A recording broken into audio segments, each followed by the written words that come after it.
no place to go at night. Going to the left while thinking right. Just like a nomad from spot to spot. Wet from rain, cold or hot. Praying to God, Lord help me please. Not a person in sight, nothing moving but trees. Sleeping beside abandoned buildings and inside cars. Only chance of hope, the twinkling of the stars. Mama can't help you, daddy's gone. You're homeless without and all alone. With God's grace and mercy, there is a chance to get the victory like David and Dan.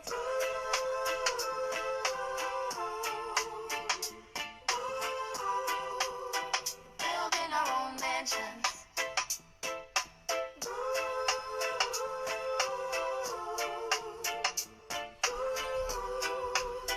Building our own mansions. Building our own mansions, waiting nobody, head held high. Like we're somebody trying to break a cycle. How can we stop this? Dirty and hungry, living in boxes.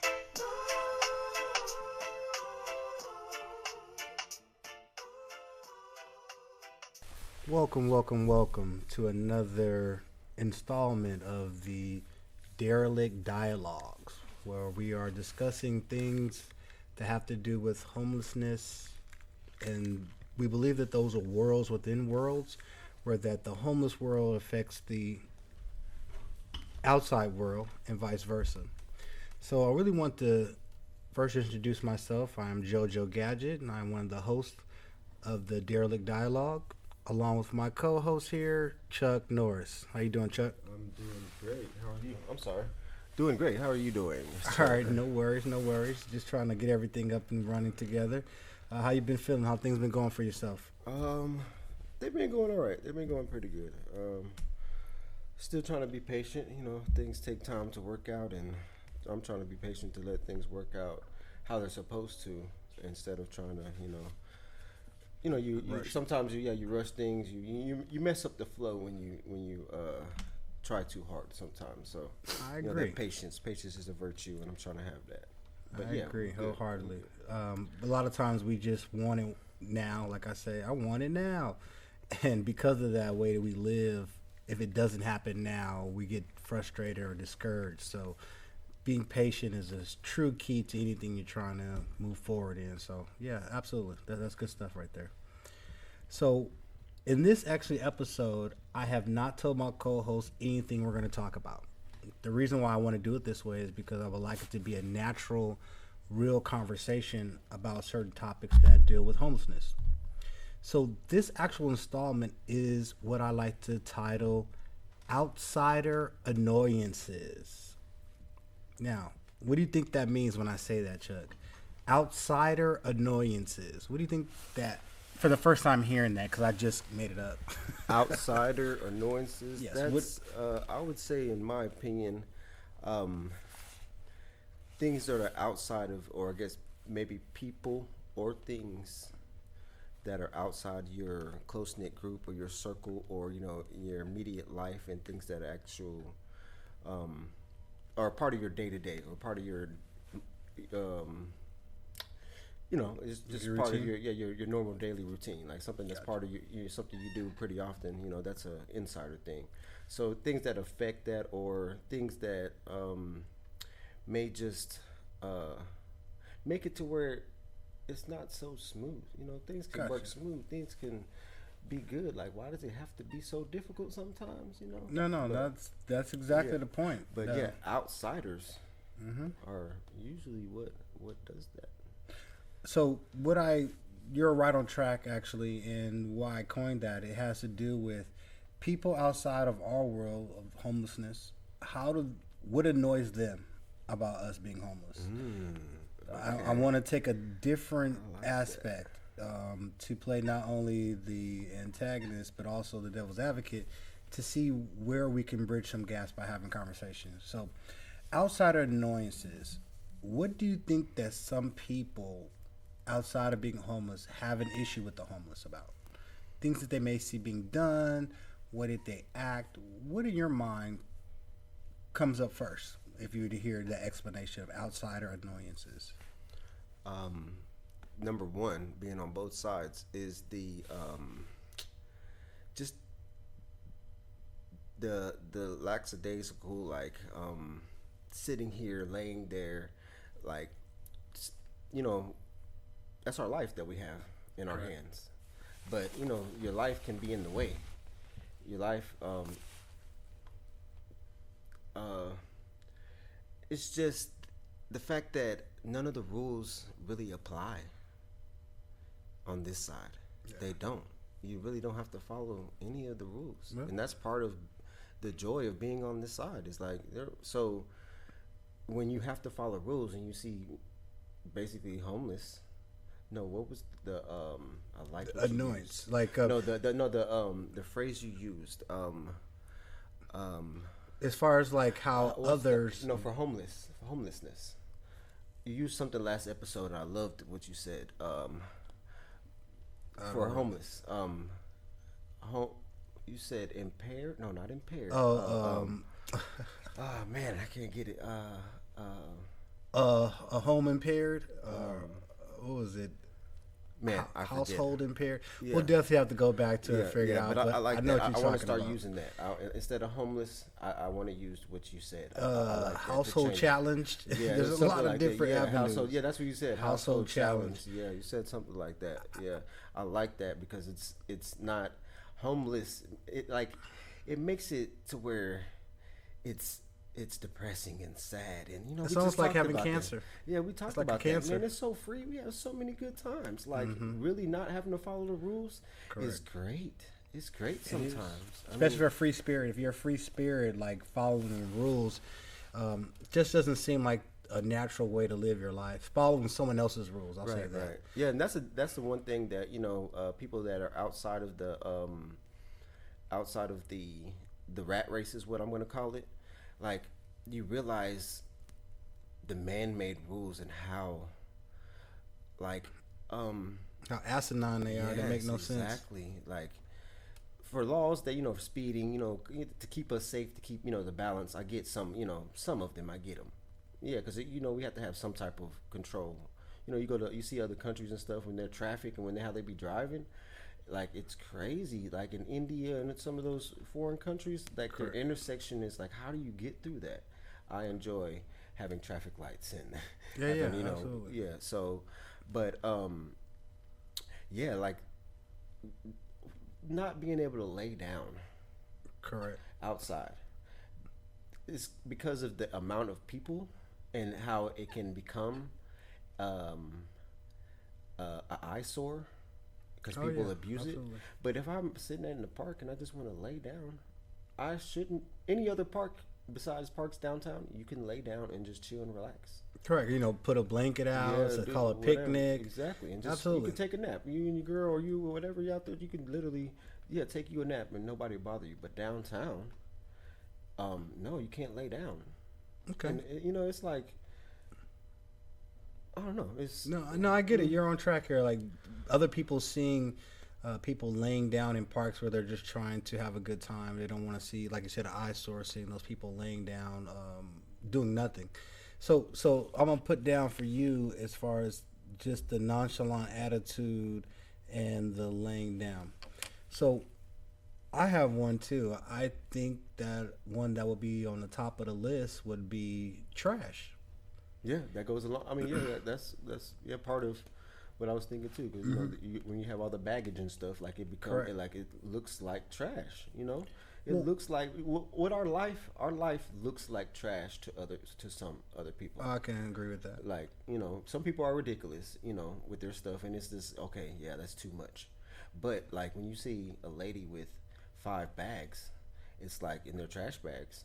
It's like, yeah, that just looks like she has if you're not on this side, she got a whole bunch of junk.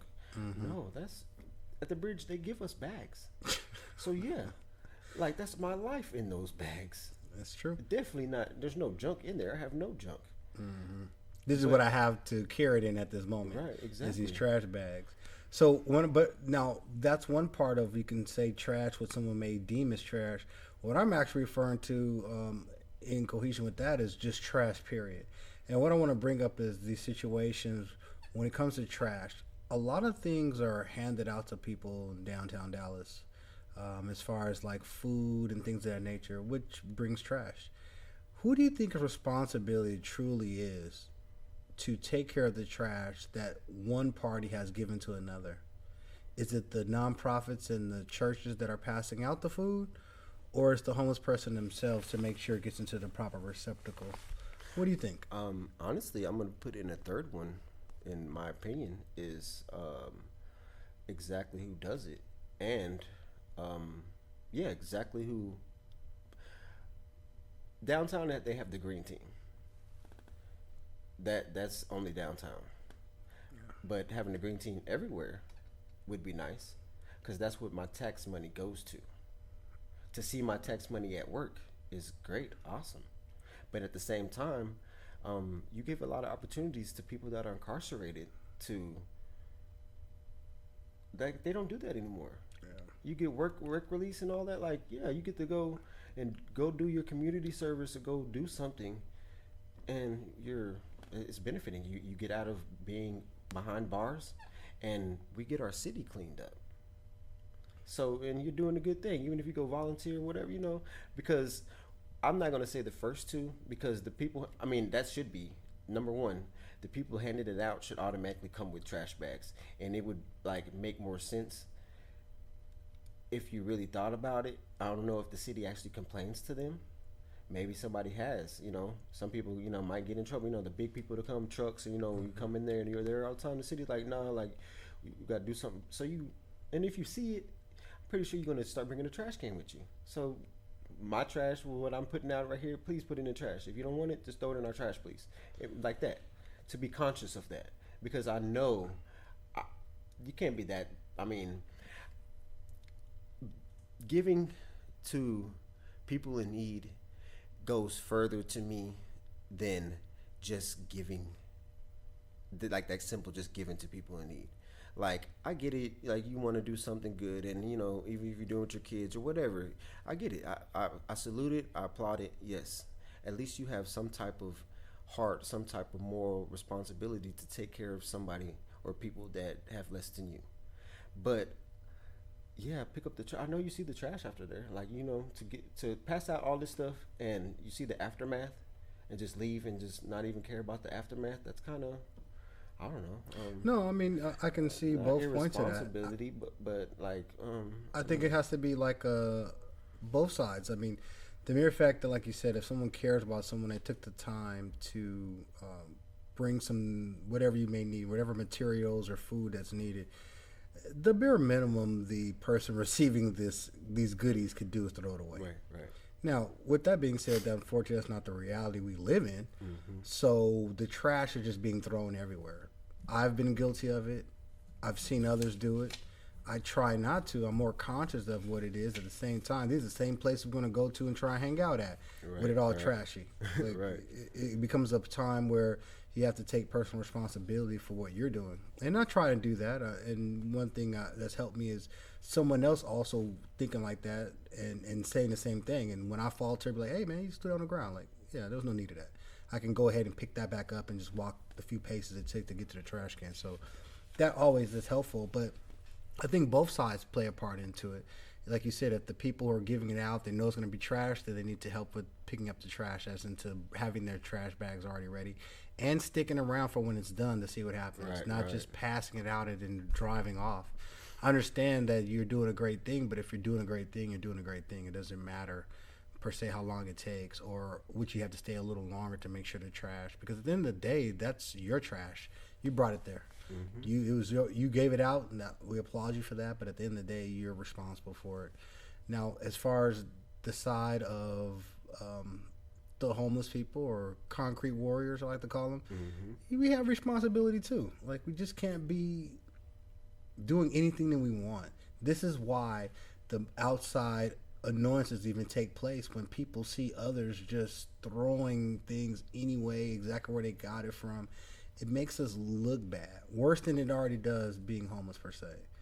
That dirties the city of Dallas, and I just really think that both sides can definitely do a better job on trying to curb this problem. Right. I agree. Got anything else to add about the trash? I liked the other day, or not the other day, but a few weeks ago, when they had more trash cans out there. I mean, I try to be I guess, as optimistic as I can to, for just promote positivity. But I see the trash cans; they're full. They're full all the way to the top. So, I mean, at the same time, where are you going to put the trash if it's full? It's still going to go. I mean, it's still gonna go on the ground. That's true. But it's a lot of trash, and it's going to be there. I like the idea that they had all of those cans out there. That should be an every weekend thing. Yeah, that would save a lot of trouble. And I didn't see the aftermath when those trash cans were out there, but I'm pretty sure it might have been a little better. It had to be. I mean, the mere fact that there are people out there, everyone that's homeless isn't out there just throwing their trash anywhere possible or right where they got it at. That the trash cans being lined up out there and being locked up proved that, because a lot of people were with the trash can available, and a nice size trash can, like a dumpster type, or like a big trash can where it can hold a lot. It was like maybe 6 or 7 of them all chained to the fence. The trash didn't look as bad, and I hope that the city is starting to see that if with the proper equipment, we might be able to make this look much better as far as the green team not having to work as hard, because every weekend, Saturday and Sunday, it looks absolutely horrendous.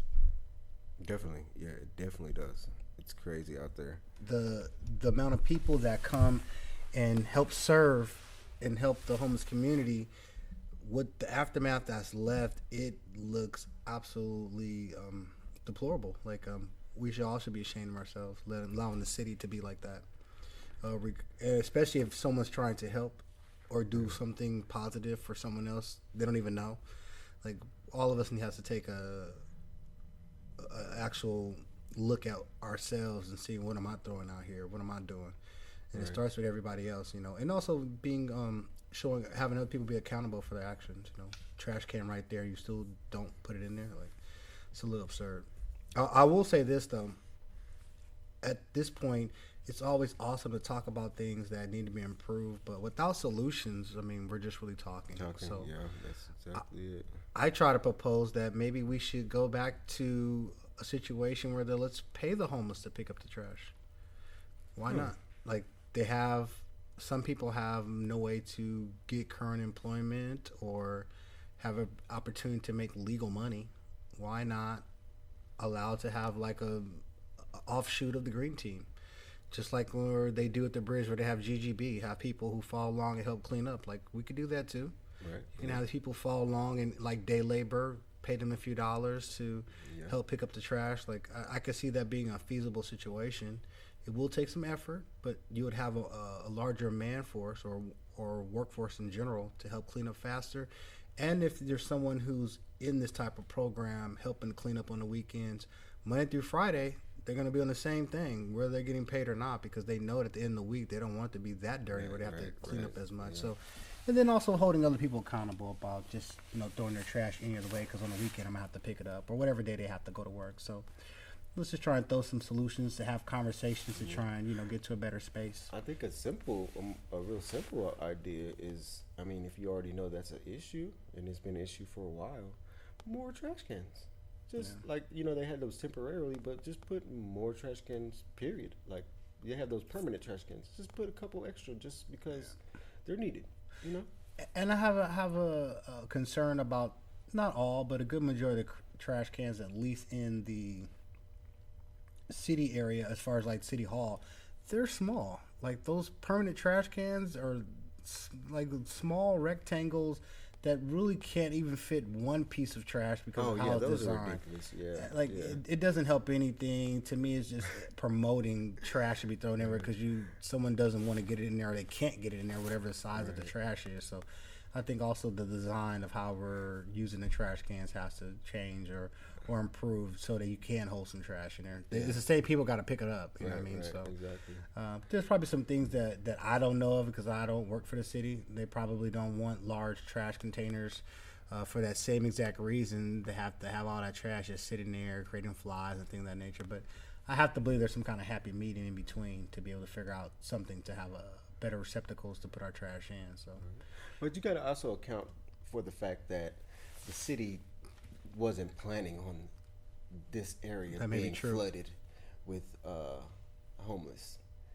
They didn't know. I mean, when they originally designed, built, or whatever. Correct. Like that's for aesthetics. Those trash cans are just they're part of the structural architecture of the city hall.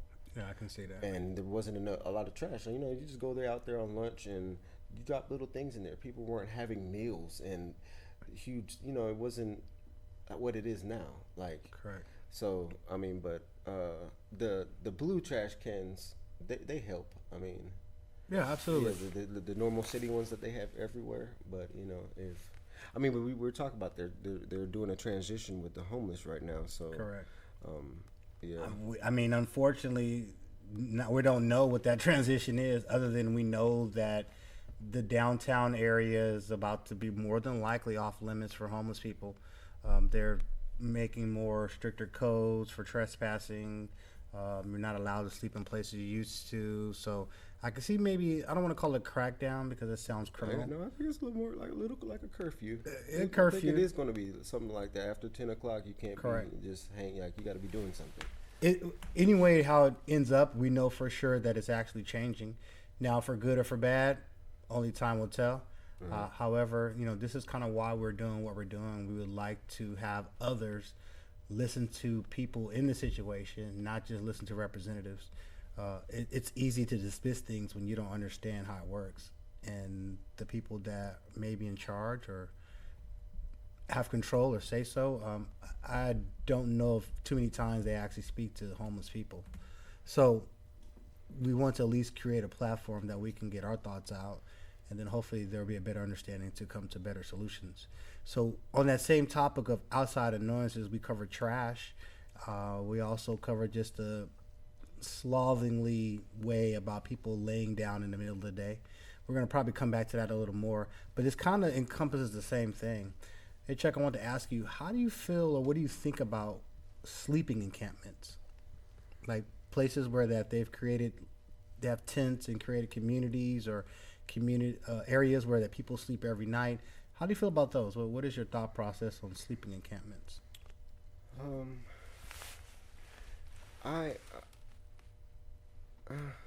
It's kind of a bittersweet thing to me. I mean, because if it wasn't abused, it would be a different situation. But if you're homeless, like a tent, and the little community, those shelter tent cities is what they call them and stuff. Yeah. Like it only makes sense. And usually Correct. They're out of the way. Most of them, the real tent cities and little communities are out of the way, ducked off somewhere. So it makes sense. But there's people that set up camp, like outside in the parking lot. Like you can't really. I mean, you can't do that. That makes it looks bad on all of us because they're going to tell us to move around. They crack down more when people abuse it. So of course. Being out of the way and going, having an area, if it was more, if there were more people that did that, it might not be so they might not crack down, to ease up a little bit because that's what they're cracking down at nighttime or whenever people are trying to move around and stuff, and it's just and you're laying there and you're sleeping here and you're just in the way, just not doing nothing. You could be in your tent sleeping, out of the way, and then when it's time, come do your thing. But they're actually pretty impressive to me, in my opinion. They're pretty impressive. Why would you say, or what is your thought process on why you feel they're impressive? Living off the grid, the things that the ways, like I guess your natural instincts, your natural survival comes out, and people build and create actual little communities. Absolutely. Like I've seen some dope communities in in the woods back behind here. You never knew it was there. People, but like I said, they're cracking down. They're getting rid of those. Like they'll be there one day, but then they'll cut down all the trees and all the grass, and they'll get rid of all that stuff.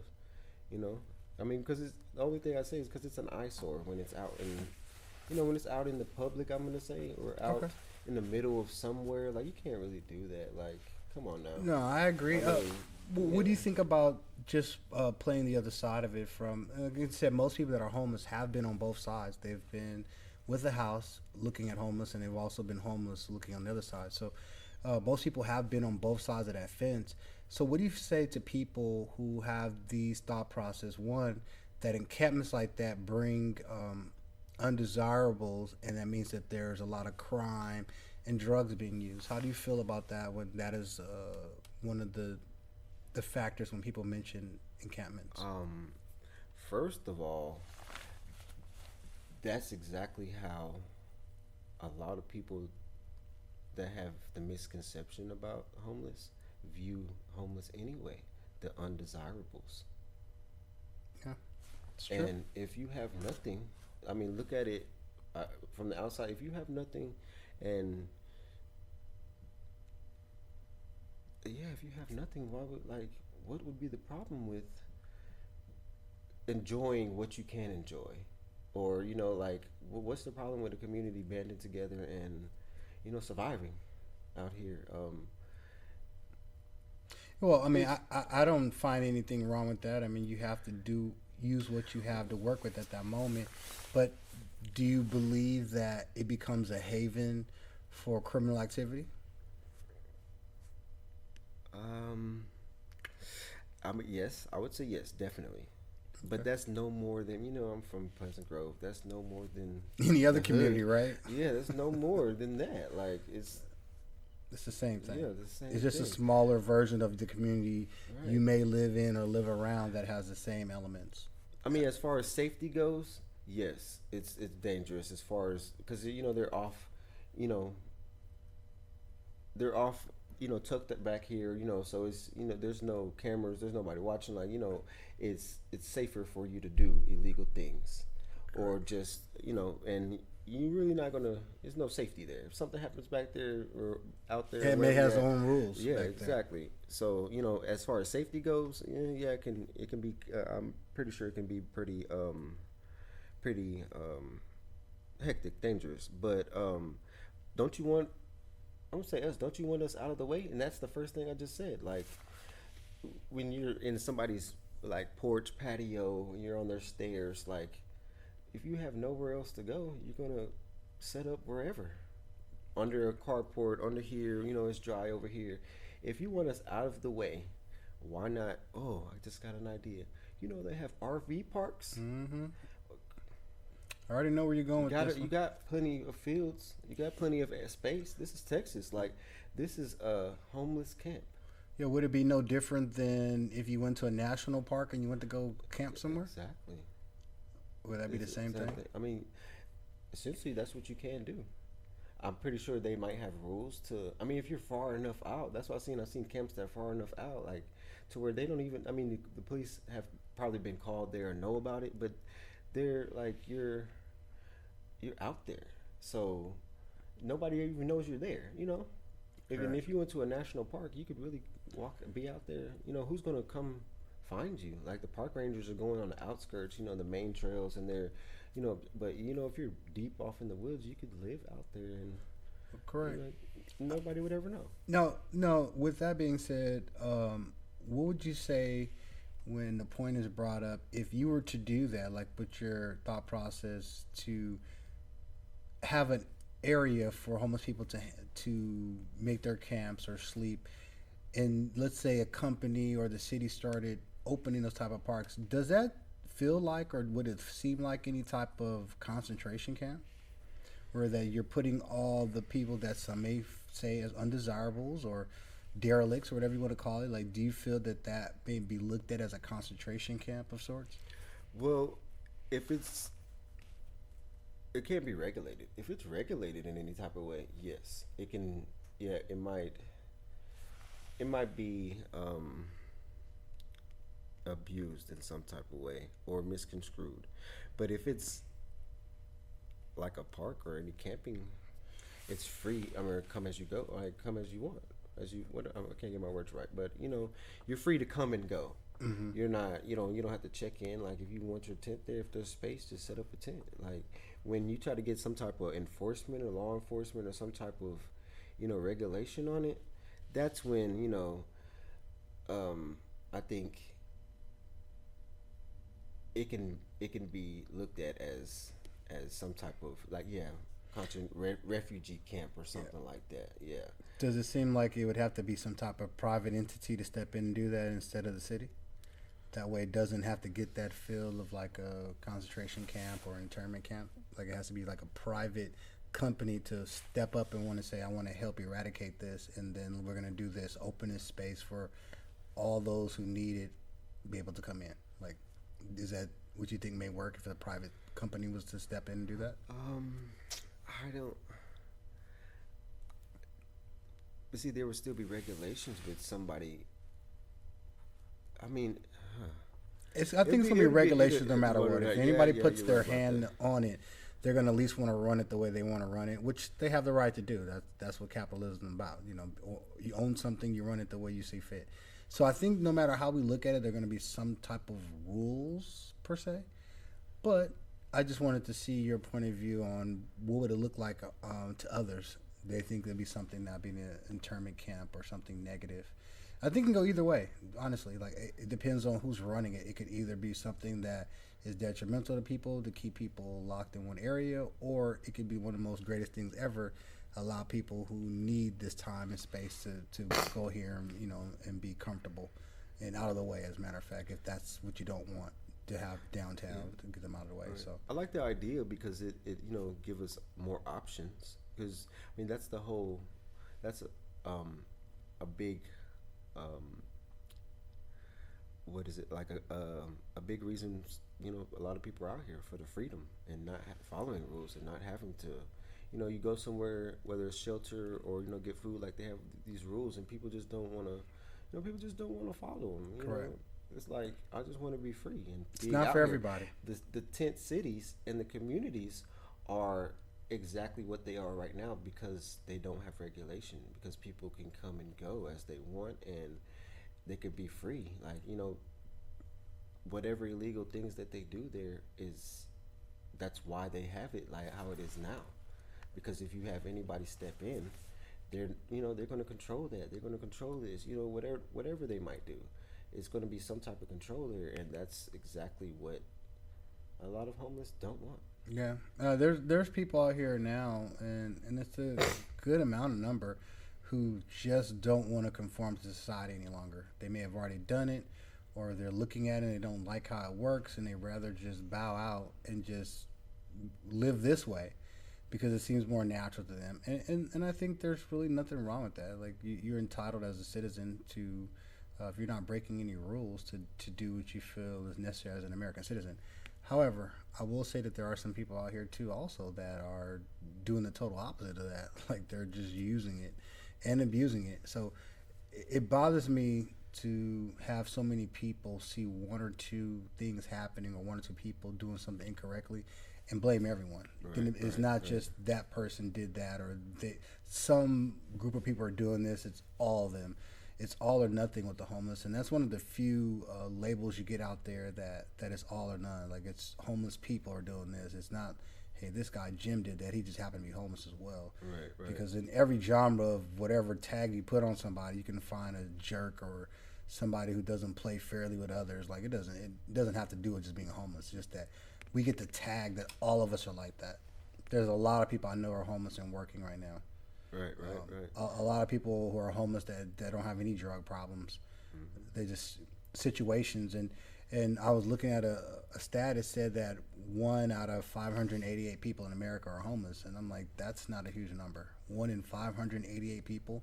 That just kind of lets me know that people are on the verge of homelessness at any moment in time based upon a situation. Like you're one real life situation happening and you're in no better position than anybody else. So I think these conversations are good because you never know what may come of this, but also the awareness of how things really truly work out here in these streets.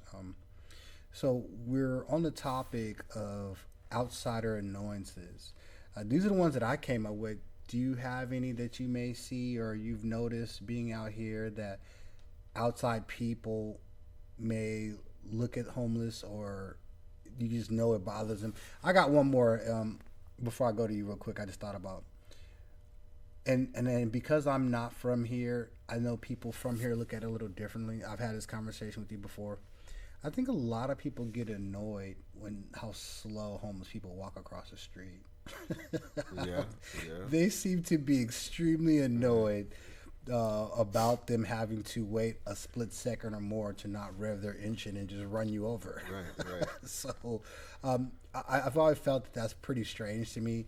That one of the most annoyances is you're not moving fast enough. While I'm in this fast car, I'm not going to take much more out of my day, or I may be late for work. I don't know, but I mean, you have to consider the fact that we are in the city, downtown to be exact. So, you know, it's fast paced downtown. That's any downtown city. It's going to be faster paced. Yes. But yeah, that kind of. I mean, I guess they kind of all tie in together a little bit because that goes with leaving like sitting here like.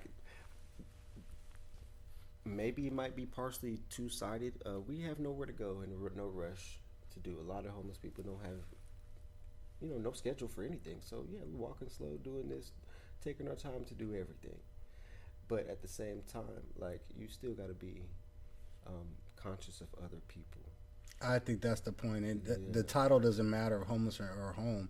Right. Like the conscious of other people, doing the right thing by others when you don't have to.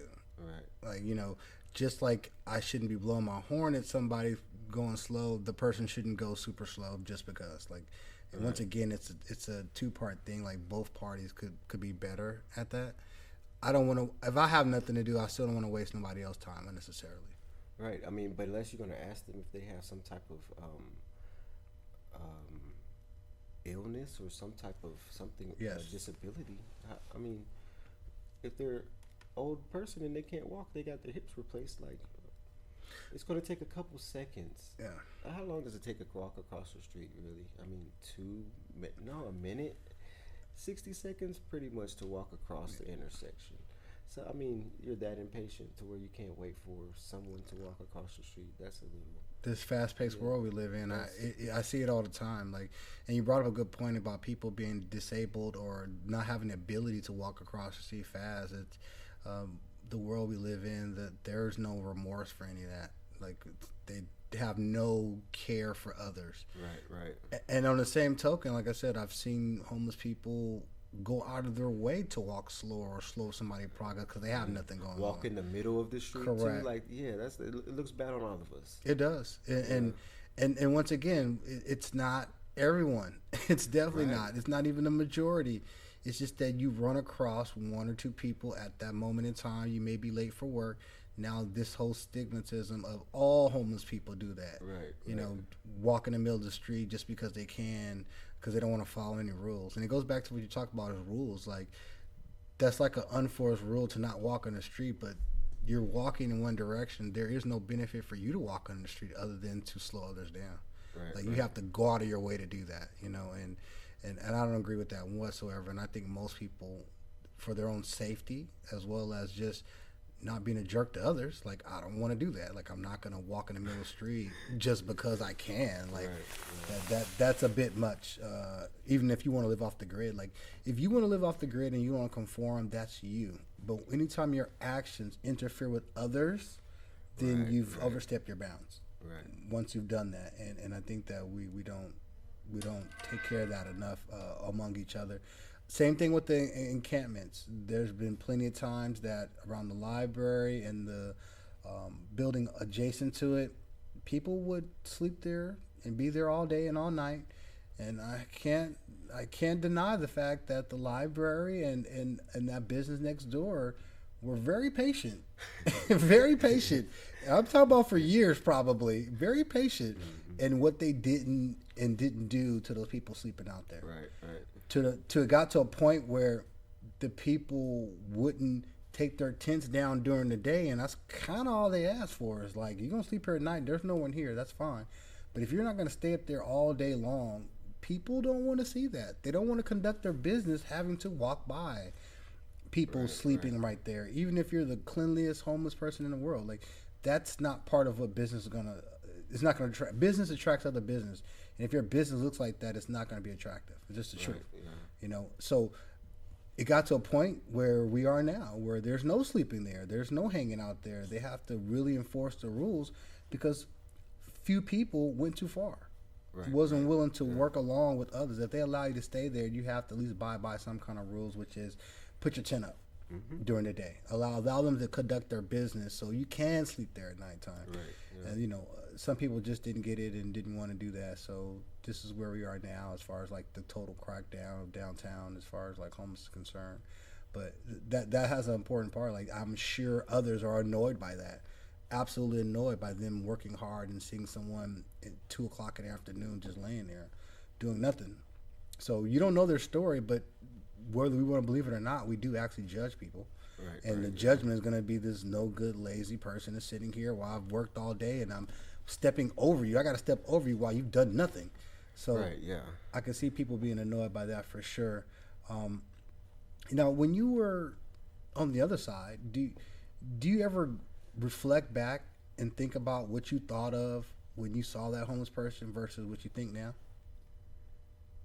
Yes, there's a few things that I think about differently. The one thing it goes along with what we're already talking about, the annoyances, the restrooms. Oh yeah, Now, and that's for both sides. absolutely. That is for both sides. And honestly, downtown, since it's so small and just how downtown works, the restrooms are ridiculous, and that's for both sides because you can't use any businesses' restrooms because they're abused. Yes. But if there were restrooms that everybody could use, you wouldn't abuse business restrooms. You would just go. I don't know, a porta potty. I guess that's the only option because they've tried it. They've tried the porta potty, and I can tell you, and I'm on this side of it.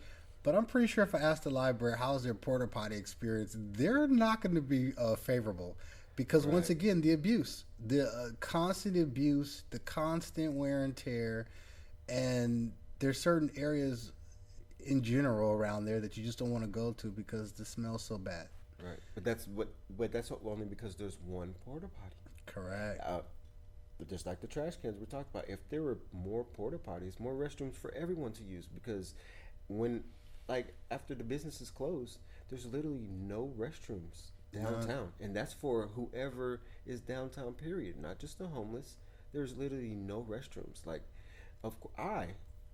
on both sides, yes, I'm gonna go somewhere and use the restroom, relieve myself. What other option do I have?